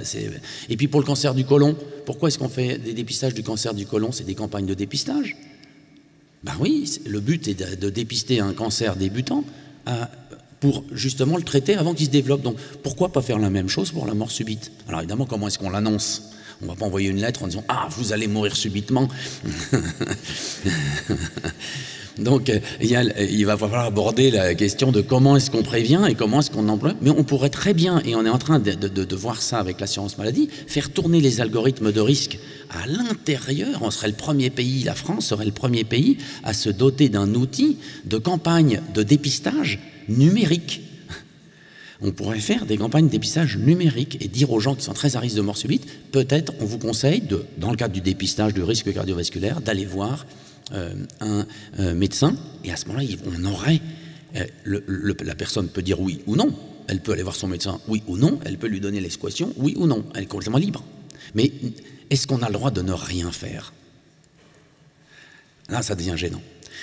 Donc voilà, ça c'est, je dresse ici quelque chose qui, je pense, va nous amener à envisager, parce que vu ce qui a été dit, effectivement, la qualité des données françaises, la qualité des mathématiques françaises, on a la possibilité en France d'être le premier pays à faire comme ça des campagnes de dépistage numérique. Mais nous, on voulait aller encore plus loin sur la mort subite. Parce que, et je vais finir par ça, en fait, l'explication de la mort subite, comme je vous ai dit, c'est l'explication donnée par les cardiologues. Donc il y a surtout des infarctus du myocarde, on bouche une artère coronaire, on passe en fibrillation ventriculaire, ça on dit que c'est 75% des morts subites, et puis le reste c'est des pathologies qu'on connaît, et nous, quand on a des cas, on essaie de les ranger dans ces cases. Force est de constater qu'on n'y arrive pas très bien en termes de prévention. Donc moi je m'étais dit, peut-être qu'en fait on s'est trompé aussi, peut-être qu'il y a beaucoup d'autres choses, si on laissait les mathématiques nous proposer en fait la classification qu'ils voient basée sur l'ensemble de ces données. Donc il y a autant de possibilités que d'atomes dans l'univers, dans notre modèle. Évidemment, il faut des gros outils de calcul. Et donc on a lancé nos machines en disant « Ok, qu'est-ce que vous voyez comme groupe homogène de patients ?» On lance tout. Échec. Bon. On se dit, on n'est pas assez puissant. On téléphone à Google en disant, comment vous faites là pour les données de santé, parce que c'est dur quand même. Hein. Il dit, c'est normal, les données de santé, énormément de choses. Ce qu'il faut faire pour booster l'intelligence artificielle, même les modèles les plus puissants, c'est que vous construisez toutes les relations qui sont déjà connues en médecine. Par exemple, on sait que l'électrocardiogramme, c'est lié à la douleur thoracique, mais ce n'est pas lié à la douleur du ventre.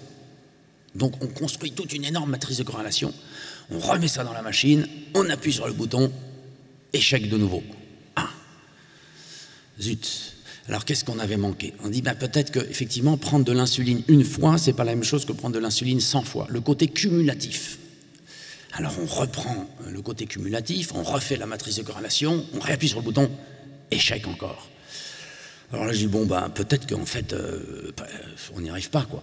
Et donc, ok, on remet les ingénieurs qui étaient dessus, on les remet sur quelque chose. Et puis il y avait une stagiaire ingénieure qui dit « mais moi j'ai quand même peut-être une idée, est-ce que vous me laissez encore un peu de temps ?» Je dis « je crois qu'on n'y arrive pas, mais allez, d'accord, on continue. » Alors, et elle a été cherchée en dehors de la médecine, l'analyse automatique du langage. L'analyse automatique du langage, on l'utilise un petit peu en médecine, souvent dans les comptes rendus, pour trouver un mot-clé.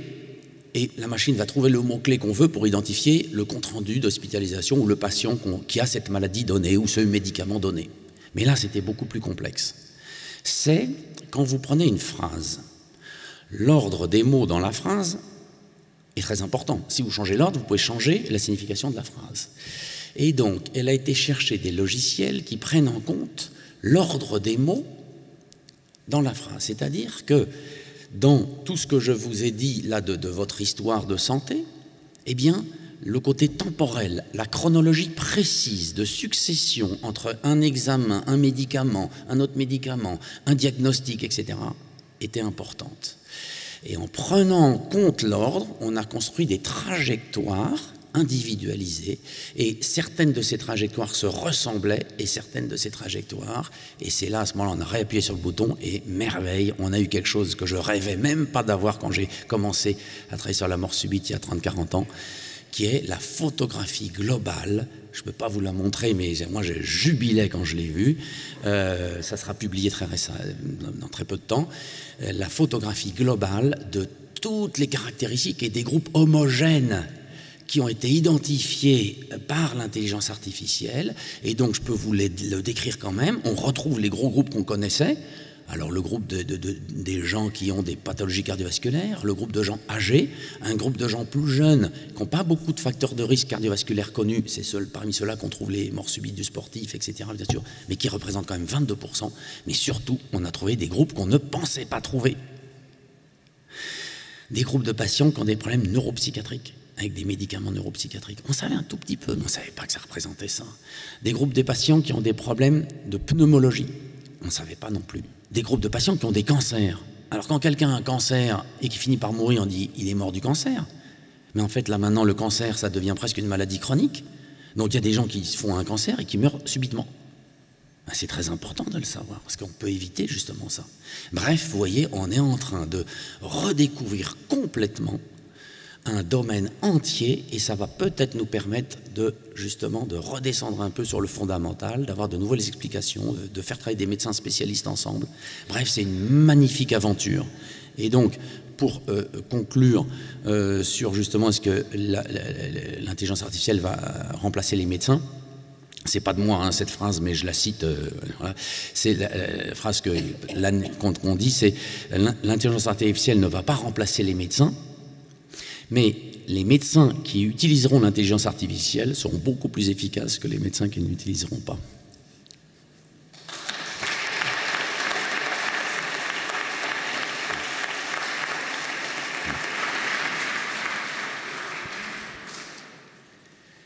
Alors merci Xavier de ce voyage en pleine science-fiction en train de devenir réalité.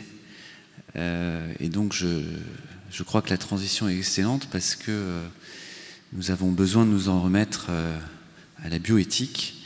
Et pour ce sujet autour de l'intelligence, qui de mieux qu'un neurologue. Et donc j'ai à ma gauche Hervé Schneeweis, qui est également président du comité d'éthique de l'INSERM, fidèle du forum, et en tant que président du comité d'éthique et du comité de bioéthique de l'UNESCO, nous sommes honorés et pressés de vous écouter car nous avons besoin de vous là.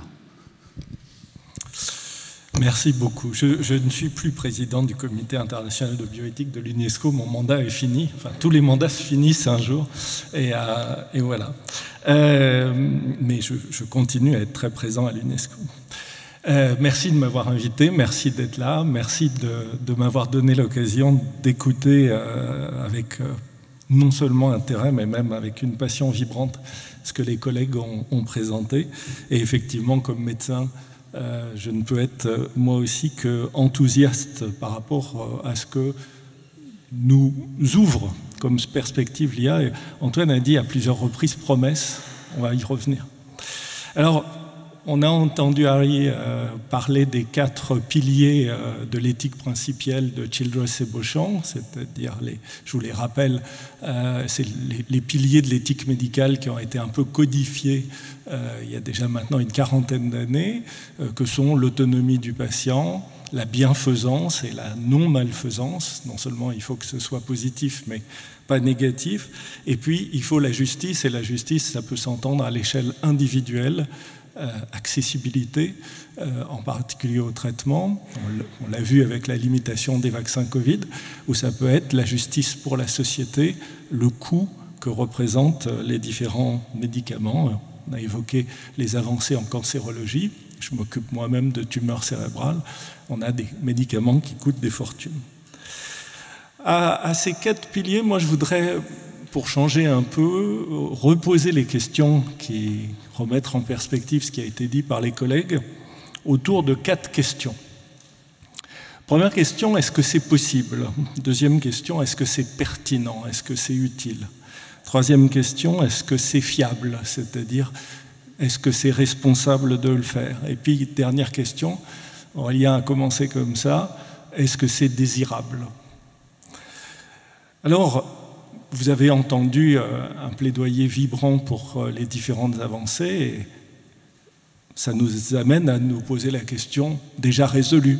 Est-ce que c'est possible? Ben oui, vous avez eu des exemples absolument fantastiques qui nous amènent à des tensions éthiques autour de la question, puisque c'est possible, comment est-ce que nous allons réellement maximiser les bénéfices et minimiser les risques. Minimiser les risques, Antoine en a déjà parlé, c'est la question de la confidentialité des données, c'est la question de comment on les collecte, comment on les garde, comment, Xavier en a parlé, on y rend accès.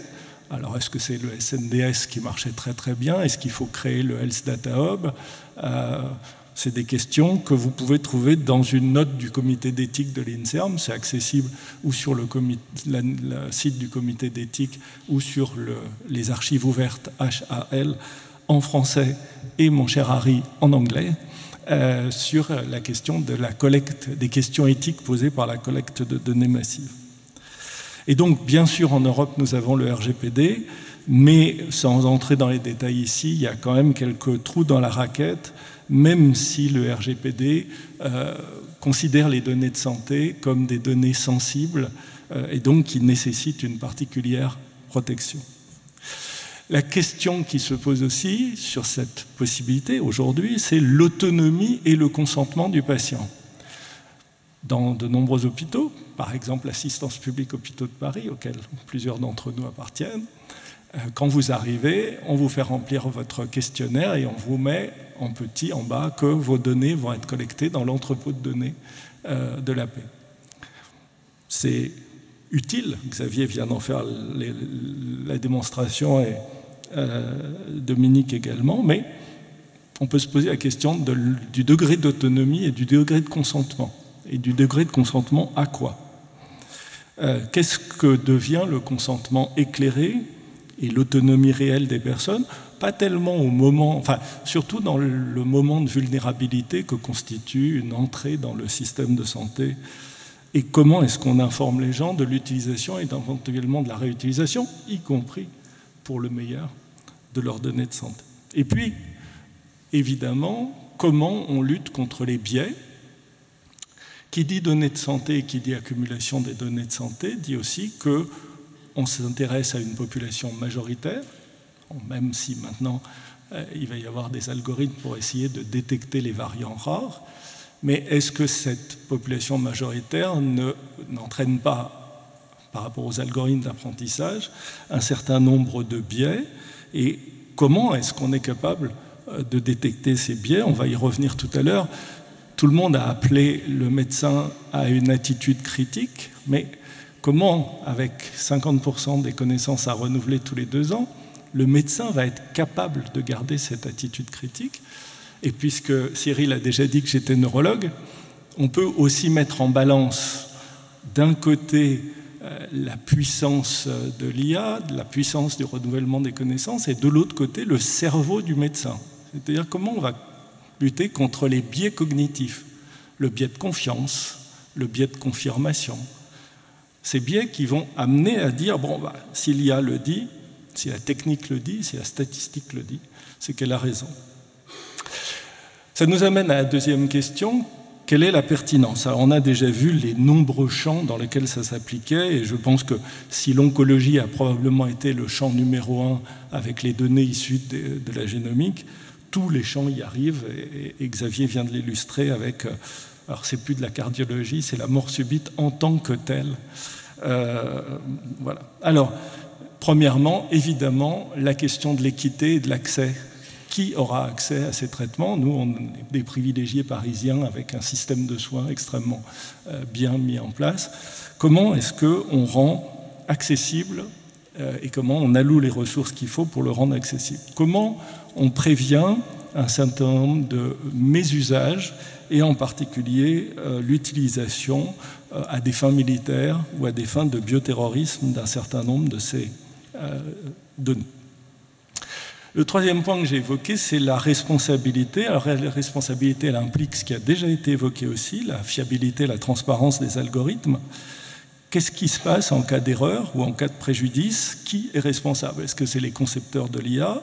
Est-ce que c'est le développeur? Est-ce que c'est l'utilisateur, et en particulier le médecin? Est-ce que c'est une combinaison? Et comment on détermine le degré de responsabilité? Mais il ne faudrait pas limiter cette question de la fiabilité et de la responsabilité, qui sont l'objet d'énormément d'investissements dans lesquels l'INSERM est très impliqué, hein, comme le campus, le Paris Santé Campus, où l'INSERM aura d'ailleurs son siège en même temps que Paris Santé Campus, quand ça sera au Val-de-Grâce, un jour. Donc, il n'y a pas que ça. Tout ce qui a été évoqué là, c'est des quantités d'énergie colossales, au moment où on travaille aussi sur des questions de transition énergétique.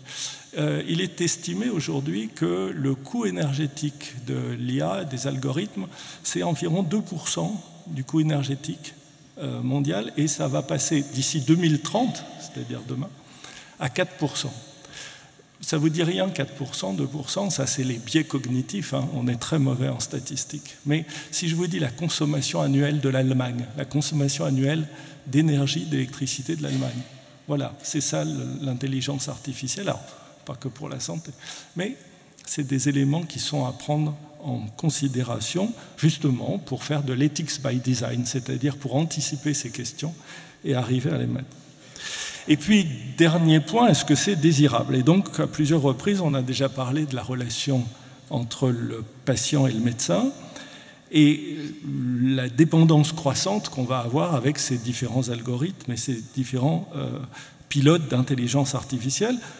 Pour le meilleur, on l'a vu des illustrations, mais comment est-ce qu'on maintient, au-delà du diagnostic d'une maladie, au-delà de la prise en charge d'une maladie, la relation au patient et donc la prise en charge du patient.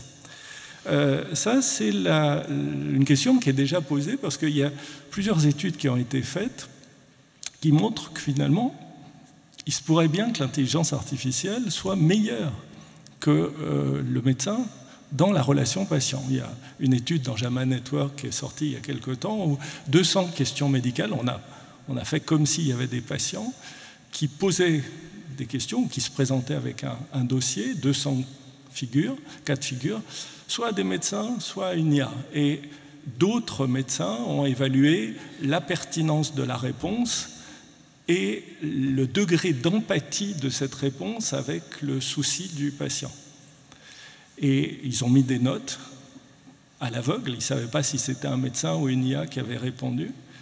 Et dans 80% des cas, c'était l'IA qui avait un meilleur résultat. Meilleur résultat non seulement en diagnostic, mais meilleur résultat en empathie apparente. Évidemment, l'IA, elle a tout son temps, et l'IA, elle commence, par exemple, si le patient lui dit « j'ai mal à la tête », le médecin commence à poser des questions. Comment est-ce que vous avez mal à la tête? L'IA commence par dire « je suis vraiment désolé pour vous et je compatis à votre douleur ». Et puis elle pose la question ensuite médicale et tout. Donc, dans cette collaboration entre l'IA et le médecin, où on peut espérer que l'IA rendra plus de temps médical, de temps d'empathie, de temps d'interaction dans le colloque singulier avec le patient, il n'est pas sûr que pour des raisons économiques, pour des raisons de tendance, de technophilie, voire d'addiction à la technologie, il ne puisse pas y avoir une substitution, tout particulièrement dans un contexte de pénurie de médecins bien formés. Merci.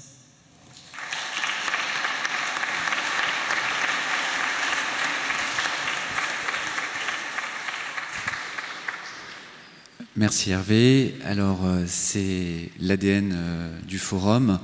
Les débats concernent la population et donc les experts vont céder la parole au public.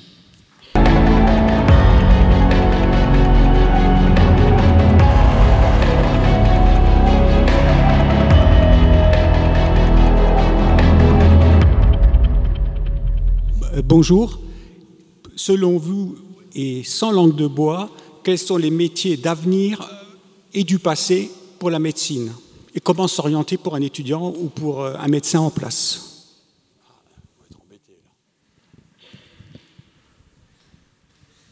Merci. Alors, merci beaucoup pour cette question qui est effectivement assez centrale.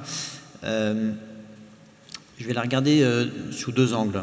D'abord, les compétences qui sont nécessaires aujourd'hui et demain pour un soignant, un médecin et aussi d'autres catégories.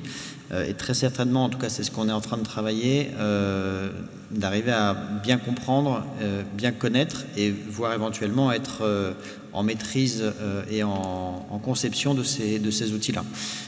Ça pose la question qu'on a un petit peu abordée, mais pas en profondeur, de la formation des étudiants et des médecins à ces sujets-là. Et ce qu'on voit aujourd'hui, c'est qu'on a, en tout cas c'est ma conviction, besoin de beaucoup progresser, mais exactement dans la même logique que ce que je disais, c'est-à-dire que l'accélération des connaissances, l'accélération des technologies fait qu'on va se reformer de plus en plus. Moi, c'est quelque chose que je trouvais passionnant quand j'ai commencé à faire médecine, c'est qu'en fait, on passe sa vie à apprendre des choses, et encore aujourd'hui. Mais ça va devenir un vrai challenge. Donc, pour répondre à votre question aujourd'hui, les radiologues, les anatomopathologistes, par exemple, dont on pourrait penser qu'ils pourraient disparaître, moi, je pense qu'ils ne vont pas disparaître pour plein de raisons, mais il faut qu'ils s'adaptent, ça c'est certain. Toute la partie humaine et relationnelle du soin, dont on pense qu'on va pouvoir la rééquilibrer, la renforcer, elle va être très importante. Donc ça, c'est un panel de compétences qui est essentiel à adresser également. Et puis ce que je voudrais regarder en miroir, c'est la nécessité de former des compétences d'ingénierie, de mathématiques, d'algorithmique, etc.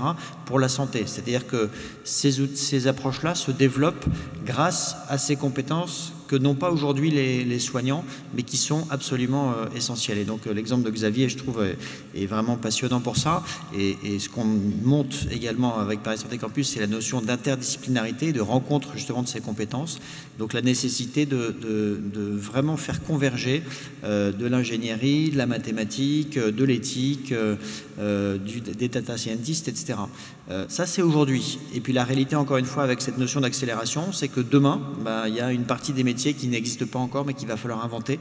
Et donc ça nous oblige aussi à être agiles, à la fois dans la compréhension de ces compétences, mais surtout dans l'évolution des gens qui sont déjà formés et des gens qui aura à former.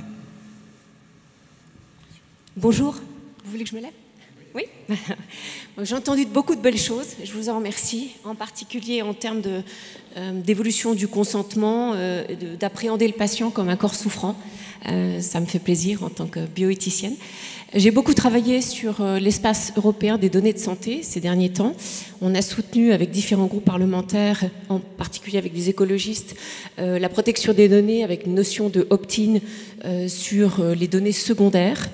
Donc le fait de cocher, je mets à disposition telle et telle donnée, de comportement alimentaire, de catégories socio-professionnelles, etc.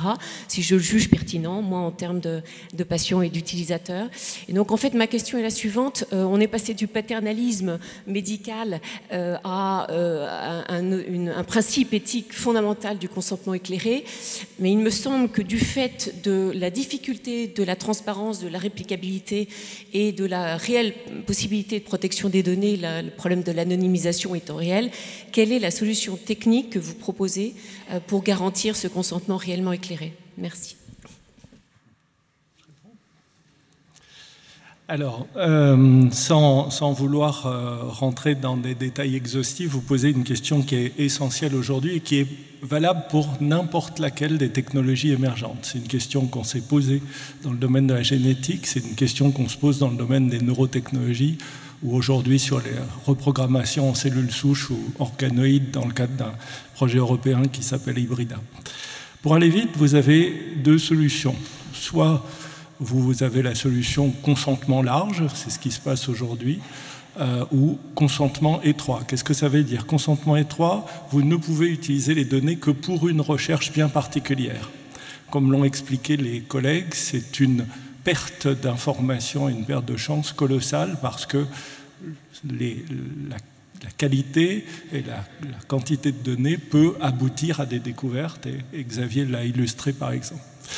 Consentement large, ça ne veut plus rien dire, parce que vous consentez à ce que vos données soient utilisées, donc il n'y a plus de consentement éclairé, puisqu'on ne vous éclaire pas sur ce sur quoi vous consentez. Alors à partir de là, il y a deux solutions. Il y a une solution technologique, qui est l'interaction permanente entre la biobanque, ou l'entrepôt de données, et les personnes qui ont donné. Ça nécessite beaucoup d'acculturation et beaucoup d'entraînement des donneurs et des patients qui doivent savoir qu'il faut aller sur cette base de données de la biobanque, il faut des informations qui nécessitent beaucoup de gens pour les produire, et il faut une interaction, et il faut qu'à chaque fois, le patient puisse redire « oui, je consens à cette étude » ou « non, je ne consens pas à cette étude ». C'est quelque chose de techniquement possible, mais d'extrêmement compliqué. Et puis la réalité du terrain, c'est que la plupart des gens, quand vous les incluez dans un essai clinique, par exemple, et que vous leur dites « mais on va vous informer de ce qui va se passer et tout », ils vous disent « écoutez, moi, je veux bien participer à votre étude, mais ce qui va se passer après, j'ai assez avec tous mes soucis, vous me laissez tranquille, je vous fais confiance, vous avancez. » Alors à partir de là, pour rester dans ce consentement libre et informé, il y a une nouvelle solution qui émerge, qui est celle du tiers de confiance. Et ça veut dire qu'au sein des entrepôts de données ou au sein des biobanques, on crée une structure qui est à la fois indépendante et qui va être une sorte d'ombudsman, qui va être le représentant des donneurs ou le représentant des patients, et qui, en interaction avec l'entrepôt de données et la biobanque, va donner un avis au nom des patients. Alors, dans certains cas, on pourra demander par anticipation une liste de ce à quoi les personnes ne consentiraient pas. Par exemple, des gens peuvent se sentir très mal à l'aise sur la commercialisation de certaines informations. Des gens peuvent se sentir très mal à l'aise sur l'utilisation. Par exemple, vous donnez vos tissus, mais vous êtes mal à l'aise sur le fait qu'ils soient utilisés pour être reprogrammés et faire des études sur les gamètes, les cellules de la transmission, ou sur le cerveau, parce qu'ils ont le fantasme qu'il faut quand même prendre en considération qu'il pourrait y avoir des informations particulières qui pourraient être transmises. Par anticipation, il faut que cette structure de tiers de confiance de la biobanque ou de l'entrepôt de données soit capable de savoir à quoi les donneurs ont consenti ou n'ont pas consenti. C'est dans cette nouvelle construction de la confiance entre une réelle représentation des personnes qui est capable d'ailleurs de rendre des comptes à ces personnes, à des associations de donneurs ou à des associations de patients, et la structure d'entrepôt de données ou de biobanque, qu'on va arriver à construire une nouvelle forme de consentement qui sera réellement éclairé, informé et représentatif des personnes. Bonjour. Je voudrais vous interpeller sur un élément que j'ai découvert dans un article d'un journal national de Paris, sur un rapport, le dernier rapport de l'OMS, l'Organisation mondiale de la santé, qui se préoccupe de l'augmentation des inégalités entre les différents pays, de la manière dont la santé pourrait être traitée, à cause du mode de fonctionnement de ce qui devient l'intelligence artificielle, et en particulier parce que là où les entreprises font des rassemblements de données médicales et autres, ce sont les pays très développés, et que pour le coup, les machines qui compilent toutes ces données, compilent des données pour une population d'une certaine sorte et qui n'est pas obligatoirement efficace pour décrire la santé des gens de pays beaucoup plus pauvres et qui vivent dans des conditions bien pires. Et donc, à ce moment, ils évoquent le fait que ça pourrait provoquer un effondrement du modèle de santé mondial dans le rapport de l'OMS. Donc, je voudrais avoir un commentaire de votre part là-dessus. Je vous remercie de cette question et je crois que nous avons la bonne personne pour vous répondre. Xavier ? Alors, il se trouve que depuis 30 ans, je vais très souvent en Afrique et que on construit en Afrique un institut de recherche pour 20 pays subsahariens. Et donc, la réflexion, elle est symétrique à cet article, parce que ce que dit cet article est vrai. Justement, la plupart des données sont issues de pays déjà développés. Mais le problème, oui, ça en est un, mais il faut voir le reste du problème. C'est-à-dire que nous n'avons pas de données de santé pour les pays subsahariens. C'est ça l'énorme problème. Comment vous voulez vous structurer des structures de soins quand vous ne savez même pas quelle est la prévalence du diabète, de l'obésité, des infarctus, des accidents vasculaires cérébraux, des cancers? On ne sait même pas dans ces pays-là. Donc, ce qui est crucial, c'est pas tellement de dire qu'il faut qu'il y ait de la justice pour les gens qui ont des quantités de données. Non, il faut déjà que les pays qui n'ont pas de données en aient. Et ça, c'est vraiment l'enjeu d'aujourd'hui. Donc, le problème n'est pas que les pays industrialisés en ont trop, c'est que les pays qui n'ont pas de système de santé, et je vous donne un exemple très précis, on voit toujours l'Afrique avec le cliché Afrique égale maladie infectieuse. Il y a eu la transition épidémiologique qui est en train de passer en Afrique, c'est-à-dire le remplacement des maladies infectieuses par les maladies non transmissibles. Ce qui s'est passé il y a 100 ans en Europe. Hein. C'est-à-dire qu'avant, on mourait de maladies infectieuses, puis ensuite, on est accidents vasculaires cérébraux, cancer, insuffisance rénale, etc. C'est en train de se passer en Afrique. Là, maintenant, l'Afrique, il y a plus de 50% des pathologies qui sont des pathologies non infectieuses. Mais il n'y a que 5% des financements pour ces maladies. Tout a été construit pour les maladies infectieuses. On n'a pas de données. L'OMS nous demande justement notre unité d'analyser leurs données en Afrique. Mais il y a plein de pays, il n'y a pas de données. Donc c'est ça qui est un souci. Le vrai souci, c'est qu'il n'y ait pas de données dans ces pays-là. Bonjour, merci pour vos interventions. Ça ne m'a pas étonné que l'IA ait obtenu un meilleur score concernant la relation aux patients. Parce qu'aujourd'hui, je crois que les médecins et le personnel soignant sont très obnubilés, mobilisés par les écrans. Et donc, je suis un peu en questionnement sur la suite concernant cette mobilisation. Donc, qui sait qui, dans l'équipe paramédicale, sera plus apte à rencontrer le patient et à pouvoir, comme ça se fait, pouvoir lui annoncer, il y a eu des films magnifiques là-dessus, pouvoir lui annoncer ce qui risque de l'attendre, surtout si on est dans le domaine de la prédiction. Sur la consultation d'annonce. Allez, Dominique. Non, mais peut-être sur la consultation d'annonce, parce qu'on a une certaine expérience là-dessus. Merci. Merci de votre question. Il est vrai qu'en répondant, en disant, comme je l'ai dit, je pense avec conviction, non, le médecin ne sera pas remplacé parce qu'on a besoin de lui, justement, dans cette alliance, dans cette interaction avec le patient. Faudrait-il encore que j'aurais pu développer, j'aurais pu dire, mais oui, sous réserve que le médecin et l'équipe médicale soit, comment dire, ait une bonne formation et du temps, enfin, et tout ce qu'il faut pour, je dirais, sauvegarder ces interactions. Et donc, comment dire, je pense que, comme je l'ai dit, le médecin, pour moi, incarne, parce qu'il intègre l'ensemble des données du patient et que lui aura proposé notamment l'IA parce qu'il accompagne l'ensemble d'une équipe, il garde un rôle central, mais il n'est pas seul. Et donc, comment dire, oui, il faut continuer de privilégier ces interactions humaines et cette véritable alliance. Et je ne suis pas, comment dire, pessimiste. Il faut aller de l'avant. Mais il faut souligner ces difficultés, le temps nécessaire, et dire, juste un dernier point, on parle beaucoup des transferts de compétences, de la place des infirmières en pratique avancée, et donc il va y avoir certainement une redéfinition de l'équipe de soignants avec plusieurs interlocuteurs qui seront auprès du malade. Et juste pour rebondir, on m'a posé la question, pas plus tard qu'il y a 3 jours, un journaliste me posait benoîtement la question, alors quand est-ce que nous les journalistes on sera remplacés?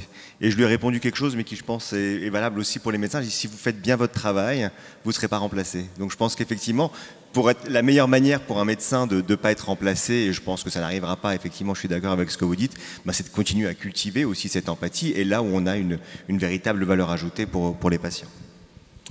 J'avais une question et je voulais profiter de cette exceptionnelle table ronde pour rappeler qu'il y a 2 jours, il y a eu 33 millions de dossiers de la sécurité sociale qui ont été hackés avec des données identifiantes et on ne sait pas trop ce que vont faire les hackers des données puisqu'ils ont en même temps le nom, le prénom, la date de naissance, mais aussi le nom de l'assureur et de la mutuelle.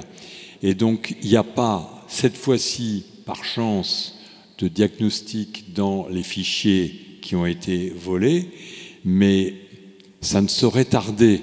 La concentration de la donnée médicale dans des entrepôts de données nous expose forcément à ce genre de dérapages qui vont être de plus en plus importants.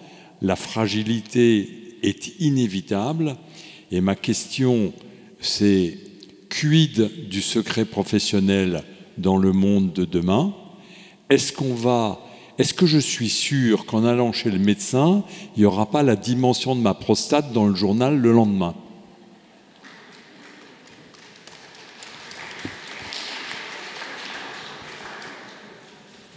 Je ne sais pas si ce sera intéressant pour tout le monde d'avoir la dimension de votre prostate, mais de façon peut-être plus sérieuse,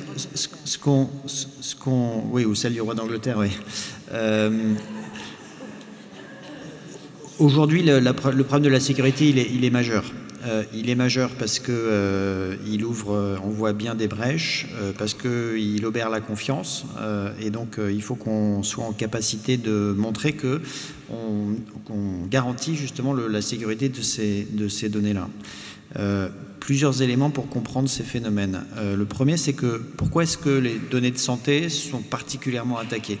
Simplement parce qu'en fait, ce sont des données qui permettent de créer des identités et que de la même façon que vous pouvez voler des données bancaires pour avoir accès à des comptes et à de l'argent, vous allez pouvoir, avec des données de santé, créer des droits d'accès à un système de santé, donc avec une carte vitale, etc., ou éventuellement chaîner ce qu'on appelle corréler des données pour retrouver des identités dans d'autres bases de données, notamment des données financières. Et donc aujourd'hui, les pirates qui attaquent ça revendent sur ce qu'on appelle le dark web, c'est-à-dire en fait des réseaux occultes, les données de santé 3 à 4 fois plus chères que les données classiques. Donc c'est la raison pour laquelle ces données sont très attaquées.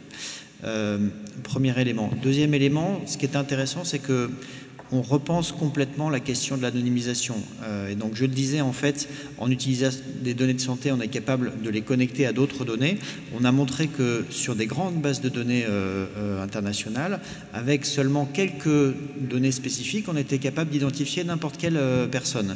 Et la construction des algorithmes, notamment Xavier en a parlé avec des parcours, etc., que ce soit des parcours d'achat, des parcours de santé ou des parcours sur des navigateurs, etc., permet paradoxalement de retrouver très facilement des gens. Donc ce qu'on voyait auparavant comme l'anonymisation essentielle en cachant des noms et en gardant des données va changer complètement de paradigme et on a besoin de repenser ça. Si on parle de fuite de données, certes, celle qui a eu lieu en France est inquiétante, mais je voudrais alerter sur des choses qui sont, en tout cas, que moi je trouve encore plus inquiétantes. Vous connaissez peut-être le phénomène de certaines sociétés qui vous proposent d'établir votre profil génétique. Elles sont interdites en France et en Europe, je crois, mais aux États-Unis, elles sont autorisées. Donc il y a des personnes dans le monde entier qui ont envoyé avec un petit écouvillon des cellules pour faire l'analyse génomique et en donnant en fait par là même l'autorisation à ces sociétés de conserver, voire d'utiliser toute l'information génétique qu'elles possédaient. Et en octobre, alors ça n'a pas été très mis en avant, mais il y a 7 millions de ces données de génome complet qui ont été volées aux États-Unis et qui concernent certains patients, enfin certains citoyens qui sont en dehors des États-Unis et qui contiennent des informations, à mon avis, beaucoup plus sensibles que ce qui a été volé, même si évidemment il y a des risques de recréation d'identité ou de hacking, etc.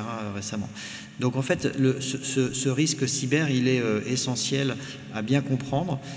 La réalité, malheureusement, c'est que les menaces évoluent très rapidement. Et donc il faut s'adapter en permanence. à la fois aux typologies d'attaques, à la fois aux demandes qui sont associées. Parfois c'est des demandes de rançon, parfois c'est des demandes de blocage de systèmes de fonctionnement, etc. Dans les hôpitaux, on s'adapte.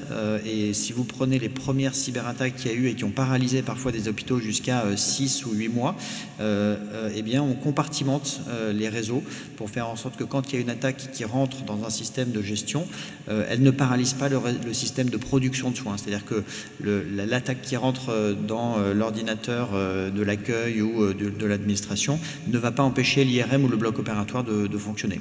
Donc ce sont des sujets absolument centraux et on les repense en permanence justement avec l'évolution de ces technologies. Hervé, un petit mot?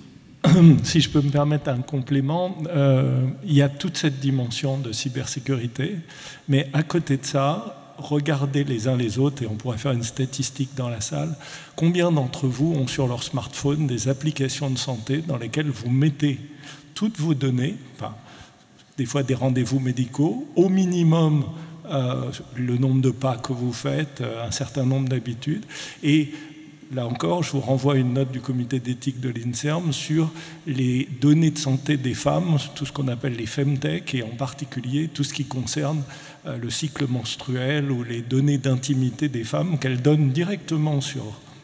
et là, on parle de millions, y compris de millions de Français, de Françaises, qui donnent leurs données directement sur des applications sans aucun contrôle. Et donc, balayons les uns et chacun d'entre nous devant notre porte et regardons exactement ce que nous faisons de nos données de santé.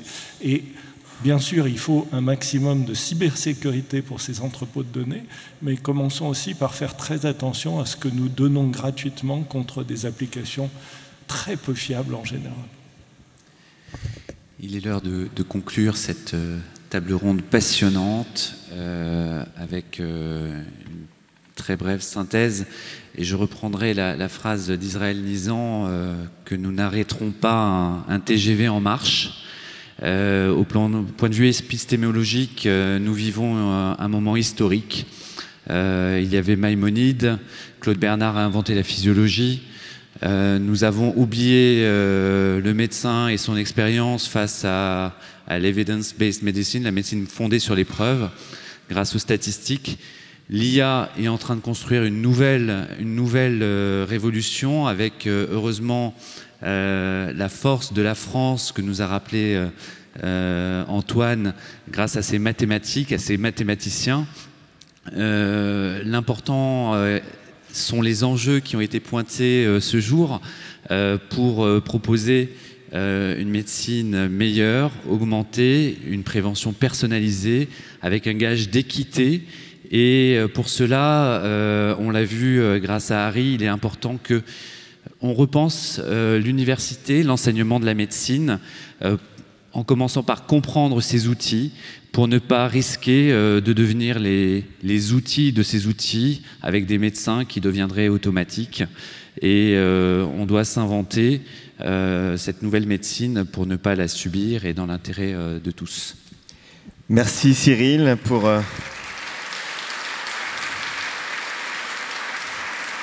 ce baptême du feu réussi pour la modération. Merci pour cette table ronde exceptionnelle. Et on vous retrouve à 14h, toujours en direct de la salle de l'Aubette et sur le site du Forum européen de bioéthique, pour Suis-je le gardien de l'intelligence artificielle. À tout à l'heure.